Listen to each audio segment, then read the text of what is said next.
You are listening to Creating Active Lives with me, Sarah Blytho, and my regular weekly guests, and we are all here to share the research, the science, and the strategies, as well as some of the fun, to help you to create a more active life. Hello, and welcome to Creating Active Lives with me, Sarah Blytho, and my guest this week is Nicola Mercer, a transformational health coach. So Nicola, tell us a little bit about who you are and what you do. Yeah, thanks, Sarah. It's great to be here. So I'm a transformational health coach. I founded my own business, Life Now Coaching, about 18 months ago. I've got a very long corporate background of 23 years, and I worked in the sports industry for 20 of those years at Nike.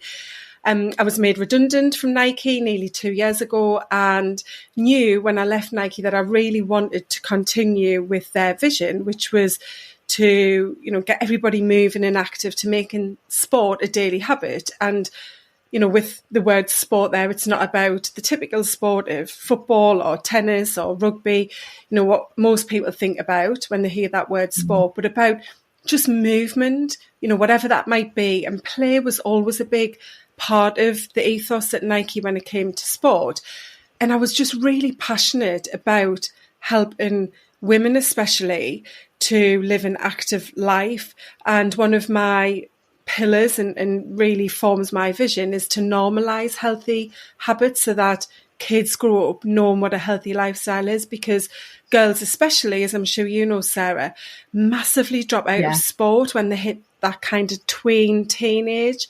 Especially here in the UK, sport isn't a big part of our national curriculum and how kids are brought up through the education system. So I'm really all about carrying forward what I did at Nike to help people be more active, because I know how much moving your body plays into your overall health, wellness and happiness. So I started the business focusing on individual clients, as I said, mainly working with women.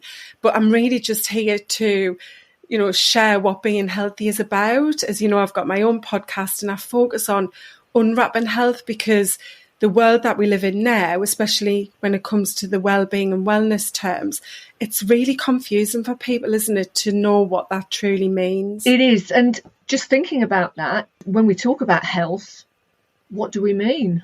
Yeah. I mean, it's stated by the World Health Organization, and I think it has actually been updated, but they used for many years a term of saying, free from illness and disease. And not everyone is free from illness and disease, and you can have something and still be healthy. For example, my daughter has an autoimmune disease. That doesn't mean she isn't healthy. We manage that disease and she lives a very healthy lifestyle. So, health is something that really does come down to the physical and mental health aspects of mind and body.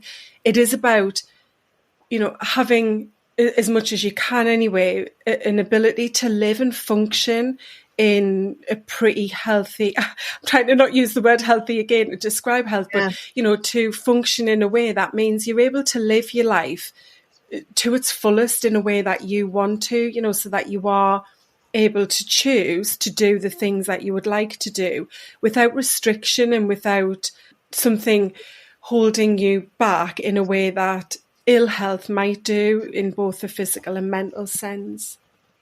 And I so agree with what you're saying, because the absence of illness doesn't necessarily mean that you're healthy, but conversely, having a long-term condition doesn't necessarily mean you're unhealthy. You can still be very healthy within it. And like you say, health is about really being able to fulfill what you want to fulfill without too much in the way of limitations, or being able to adapt so that you can do it. And I think we tend to, we've always grown up as health has been, certainly I have, not being ill. But like you say, just because you have a long-term condition doesn't mean you're ill or unhealthy. And that's so important. So why do you believe that movement is key to good health and well-being then? Well, movement's fundamental for so many reasons. It really does enhance both the physical and mental health of somebody. But, when I talk about health as well, a big part of health is the way that you're able to work in terms of your body and mind being a machine, you know, as everything's interlinked. And with movement, it really does input to that machine, and that machine being able to do what it needs to do. And, you know, people think about movement, and I do use the word movement as opposed to exercise in my business. The thing about it is something that you do just to get fitter in the physical sense, but movement plays into your mental health massively. You know, there's so many things that it contributes to, like having better focus, better memory retention, and happiness is a huge output of moving your body. You know, so there's so many things that it does, and we know how much movement contributes to lowering the risk of disease, illness, and early death.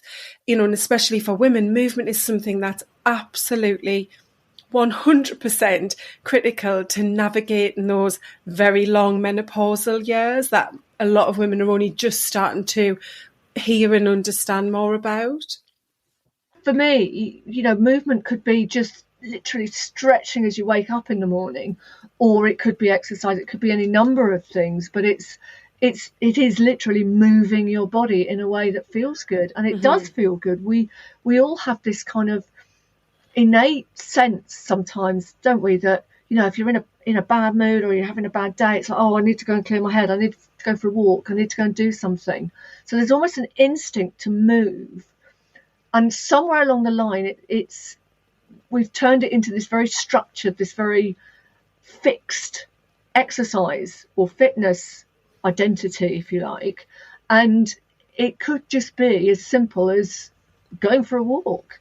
And for me, it's so important to get people back to the concept of moving and activity, rather than talking about exercise and fitness all the time, because that can scare people.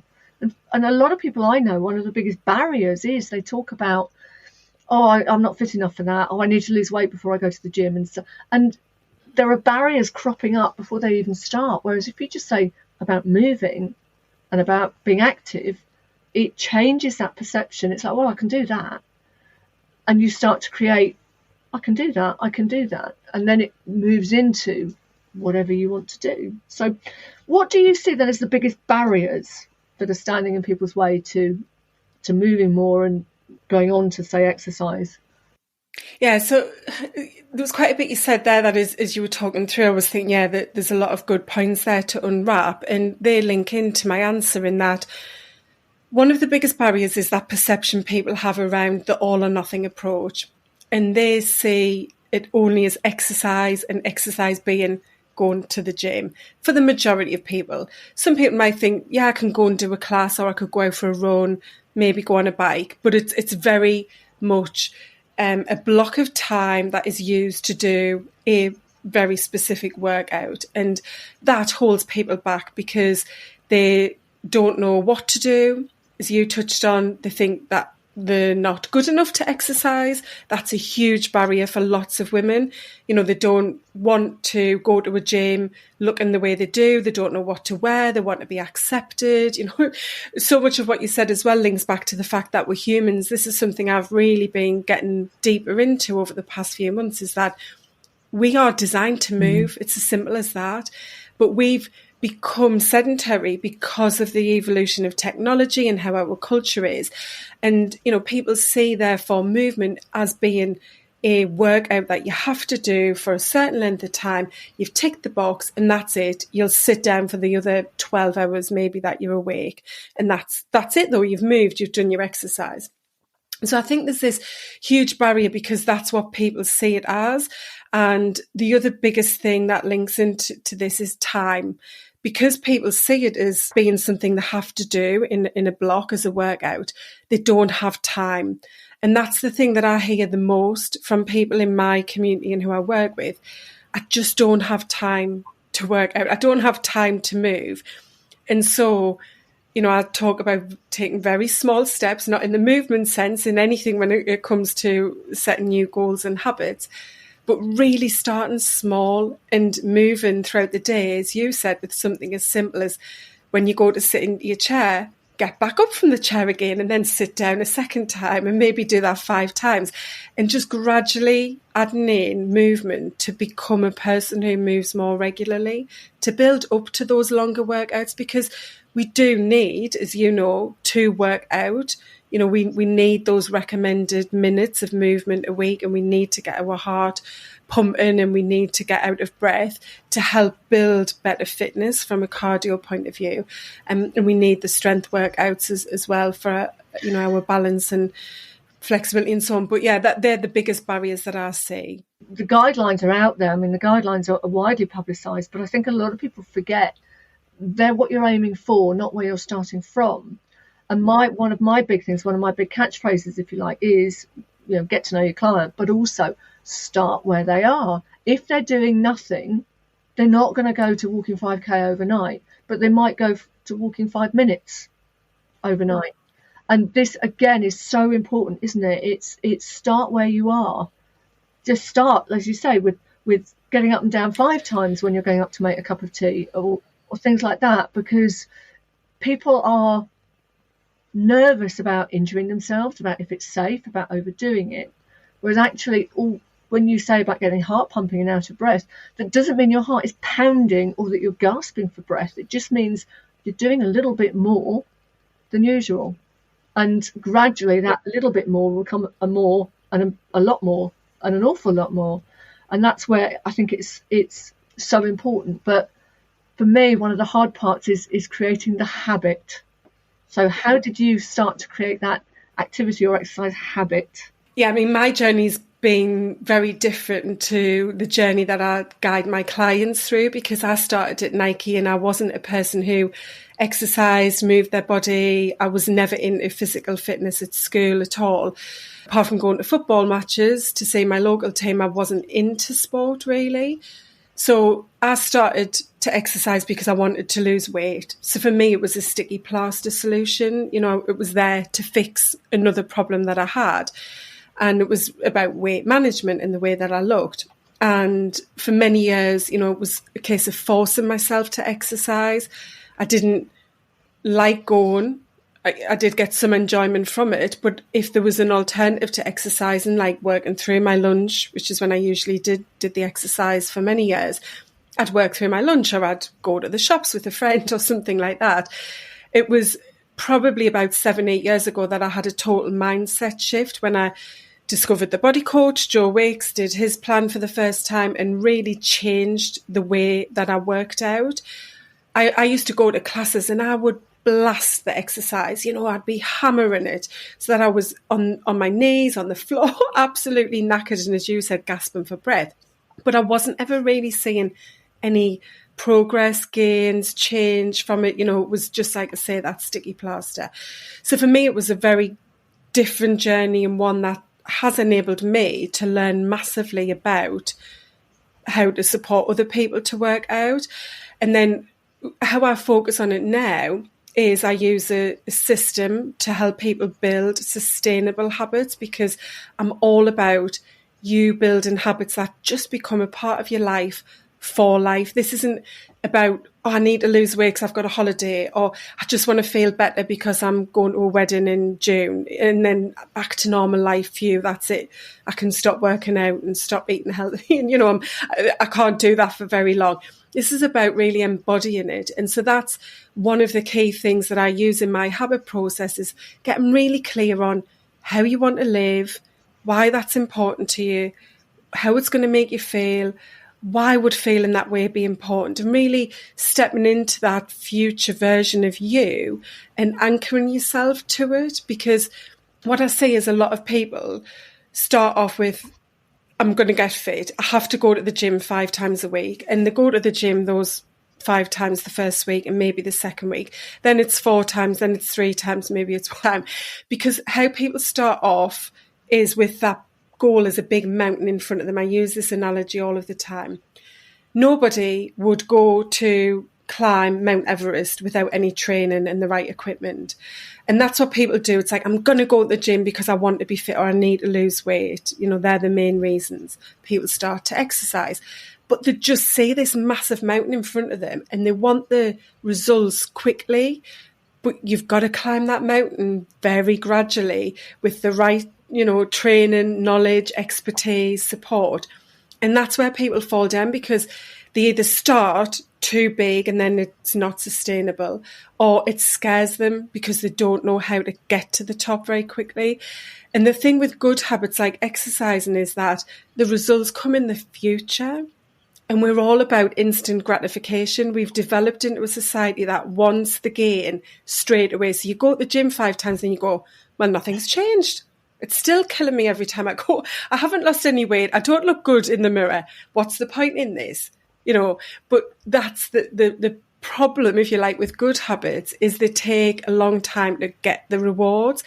Whereas the bad habits give reward straight away. And that's why people stick with them. It's the opposite way around. So I really help people to break down that goal by being clear about what matters to them, how it's going to make them feel, and so on. And then the small steps that we mentioned. And I'm just so glad that you've used a key word there for me, which is feeling, and how they're going to feel, because we very much sometimes focus on the external, the way it looks, things like that. But actually, if you can tap into how you want to feel, that happens sooner than the outward changes. You do the activity, whether it's a 10-minute walk or an hour at the gym or the class, whatever you choose to do, swimming in the sea, and you feel better, you feel good. And I think it's that feeling that really, really helps to motivate people. I'm a bit, I know people say I can't find the motivation.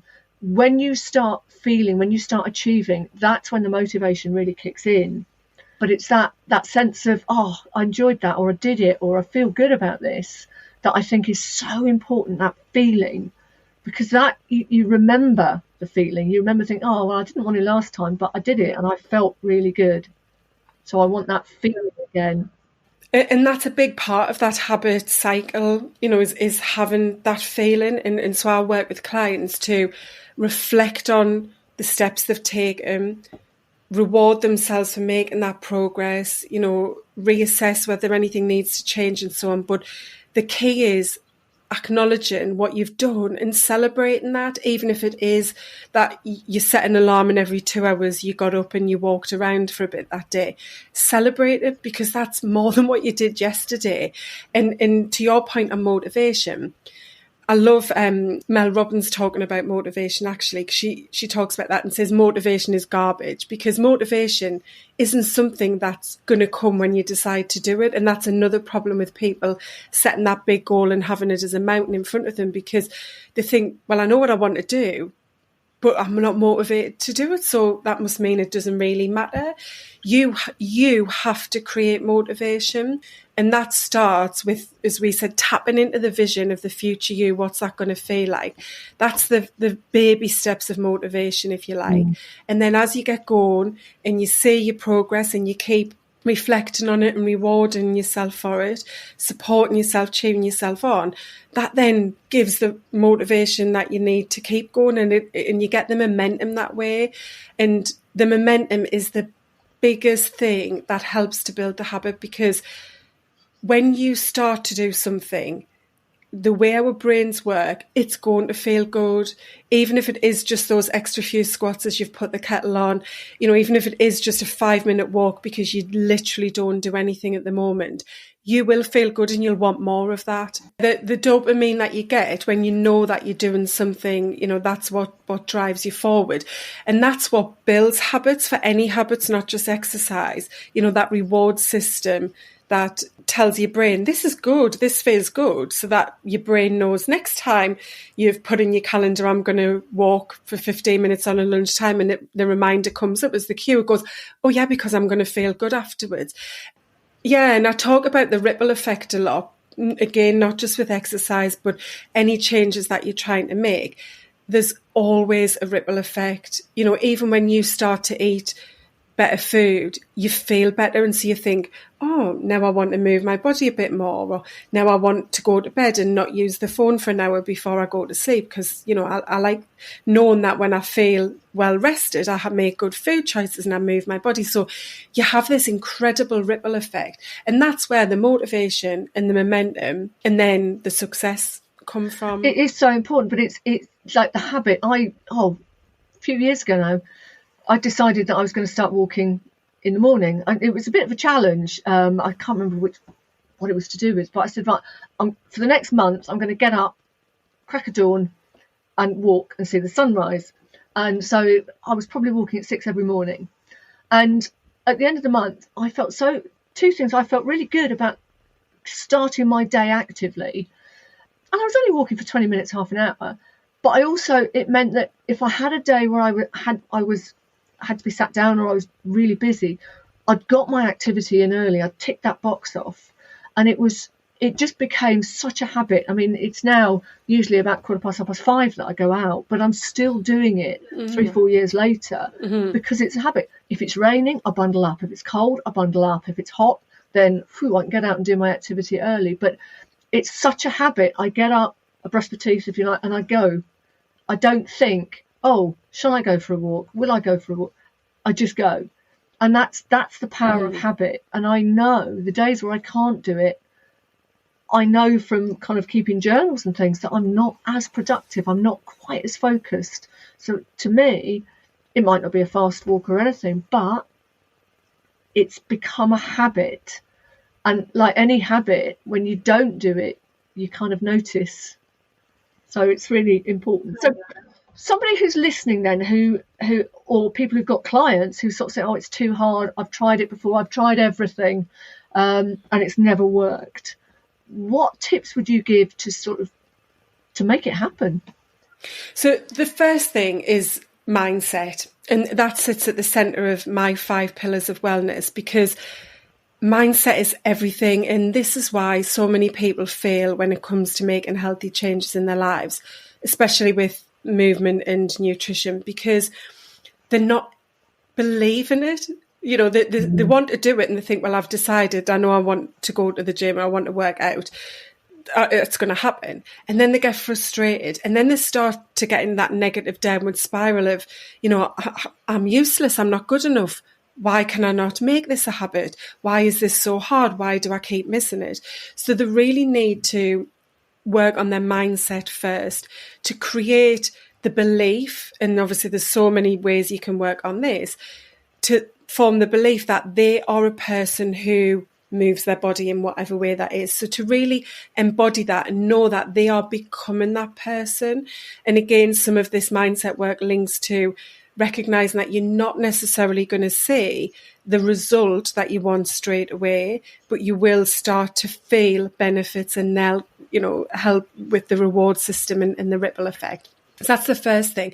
And then on a more practical level with the movement itself is to build those small steps as very achievable goals.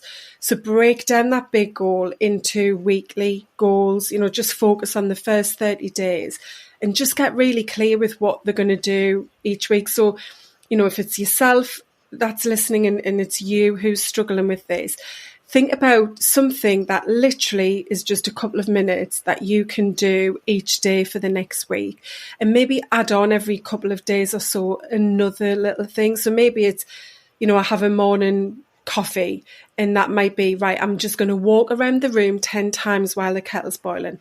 Just one small step like that.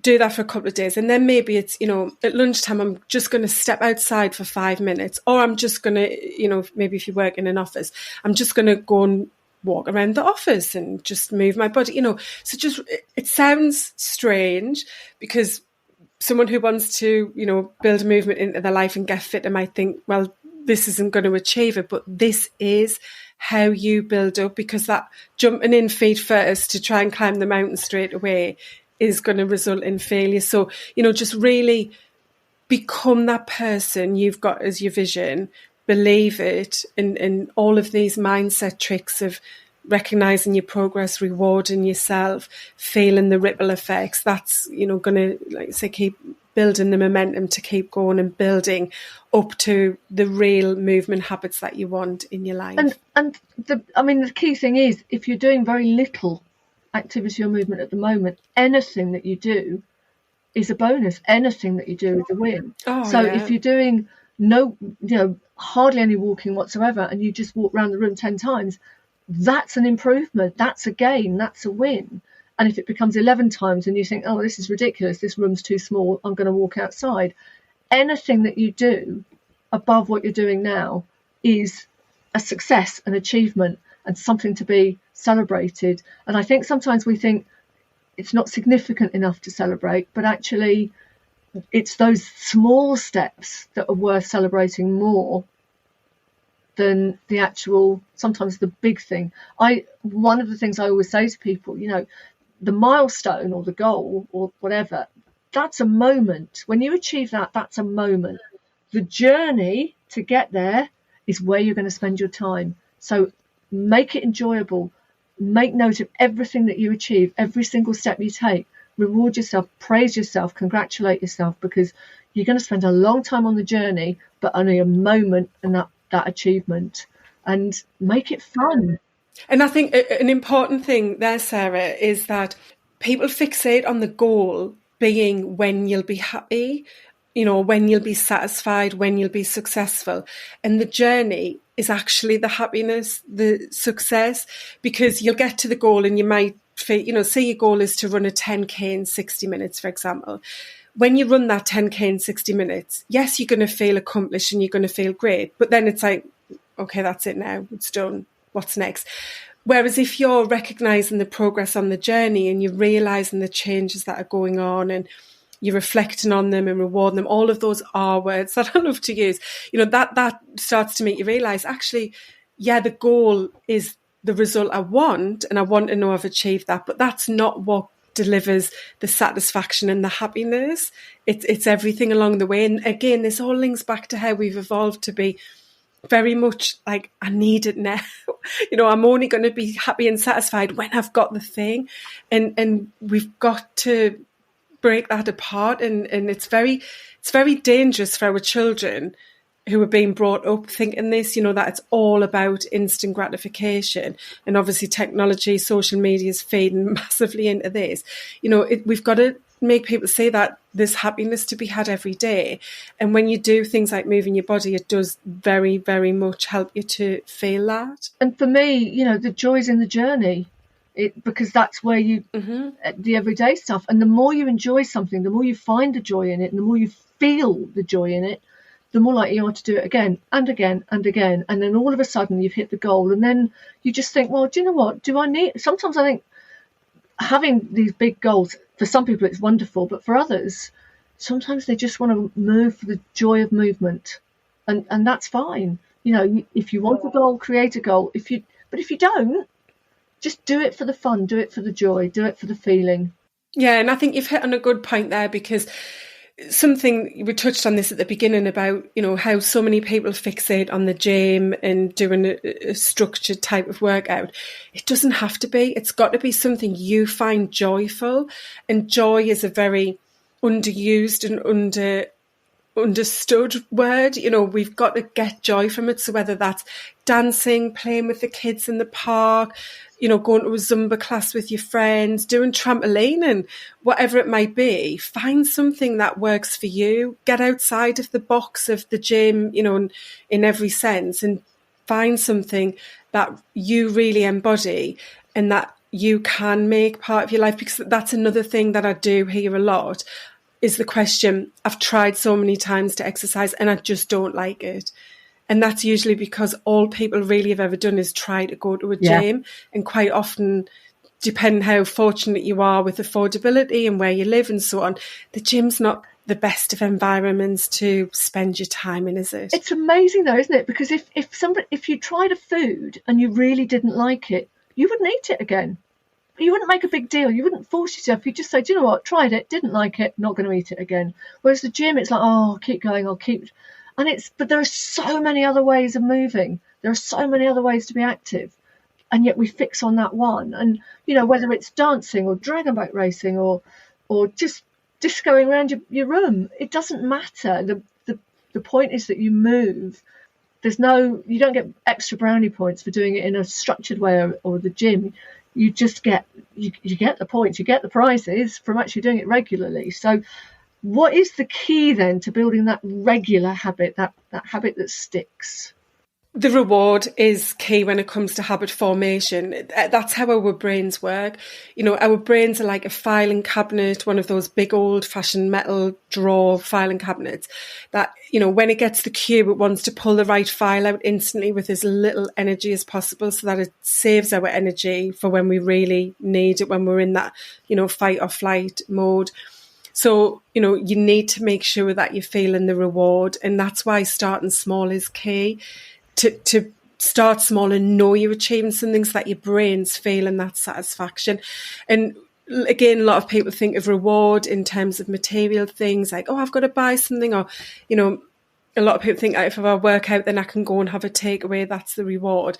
The reward is as simple as you verbally in your own mind acknowledging, yeah, I did that. I got up today and I moved.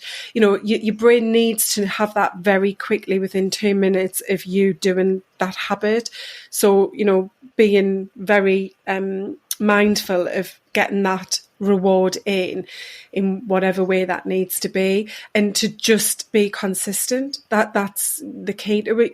It is difficult when you're starting out. There's lots of tools I use for people to use as support tools to help them form habits, things like trackers, again, in whichever way works for you, different prompts, different reflection tools. But, it does need consistency, and recognising the progress you're making will help you to get that consistency. And that is one of the big things, isn't it? I mean, I know years ago I was at a conference and they were talking about the importance of regular exercise, and they were saying that the hard part is the regular. Create the regular. And that regular could be 1 minute a day, 2 minutes a day. It doesn't have to be an hour immediately. In fact, it won't be, because it won't. Nobody goes from nothing to an hour a day, but you can go to 1 minute, 5 minutes, something. And it's that regular. I treat my activity really like an appointment. That's when I go, that's when I do it. And after, it doesn't take long, does it, before that you say, oh, time to get up and move. And your body kind of nudges you. It's a bit like, your smartwatch telling you it's time to stand. After a while, your brain tells you it's time to stand. And once you hit that, I think that's one of the biggest turning points for me in kind of motivation and habit creation, is when you start to automatically do something because it's now a habit. And that's the key thing. So is there any other advice that you would give to somebody, to people who are working with clients and to people generally? I think the point on finding what works for your client or for you is really important as well. And something I would attach to that is the community aspect. Is, there's more and more research coming out now about the importance of being socially connected and being part of communities. And this isn't just for exercise, this is in life, full stop. They're talking about loneliness now being like the biggest risk of early premature death. So, think about how you could do the movement with other people, because that's a great technique to apply to build any habit. But, when it comes to movement, getting outside for a walk is ticking many boxes. You mentioned how much being outside on a morning stimulates you and your energy and your focus and so on. So, walking is the movement. Getting outside is beneficial for so many ways. Doing it with a friend or family member or someone, even in a group, brings that social interaction and connectivity, which again is so important for our well-being. So, that's probably one lasting, thing I'd like people to think about, is just how to incorporate any healthy habit with other healthy habits, tick more than one box at the same time, because then you're going to get even more benefits from it that make your brain want to do that again the next time, which, as we've said, is the key factor in building it as an automatic habit. And that is so important, the social element. You're more likely to walk further with friends than you are on your own. So I think that's so important. Nicola, thank you so much. I think we could probably talk for an awful lot longer, and hopefully we can revisit this at some point down the line, because I think there's so much there, and it's, for me, it's the simplicity of starting small is always so important. But thank you so much. Where can people find you? if they want to know more about the work you do? You can reach out on Instagram or LinkedIn. So I'm on Instagram as lifenow_coaching, and I'm on LinkedIn as Nicola Mercer and Life Now Coaching. And I've got the Live Healthy Now podcast as well. So if you want to hear more from me, check me out, listen to an episode. As I said at the start, I'm all about unwrapping what healthy means, and every episode is giving that insight into what health is, which really it's everything that touches our lives in some way, impacts our overall health and well-being. So I try to give very tangible ideas for healthy habits that people could implement straight away, hence the name Live Healthy Now. Brilliant. So if you didn't catch the links, guys, they will be in the notes, so just check those out. And one final question from me: what activity do you do and why? Oh, I do lots of activity, actually. I do really love to get outside for walks, and I do a lot of at-home training. So I don't go out to a gym. I've got my garage converted into a little gym. So I'd say the best activity for me is weights. I do really enjoy mainly dumbbells. I don't do much bar work, but I just find something really therapeutic in lifting weights. I feel as though mentally it's much tougher than physically. It is hard physically, but the mental side I feel is the most beneficial piece for me doing the workout. And I usually do like a full body. I'm a personal trainer, but I don't follow a program. I do what I like, because back to the joy, sometimes I want loud music on, sometimes I want to watch someone doing a session on the TV on YouTube that I can just follow along and be engrossed in them. So, I do a whole different range of strength type workouts, but I do really enjoy using dumbbells for full body workouts. It just goes to show it's what you enjoy is what you do, and what you do is what you enjoy, and you're on a win there, aren't you? Well, thank you so much for joining me, and who knows, I will probably invite you back on in a little while and we can talk a bit more about this. But thank you. Yeah, definitely. Thanks, Sarah. Thank you for listening to Creating Active Lives with me, Sarah Blytho, and my guests. Join me each week for more on how to create and sustain everyday activity, and follow me online at Fitness Career Mentor or Fabulous if you're interested in career development and more on creating active lifestyles.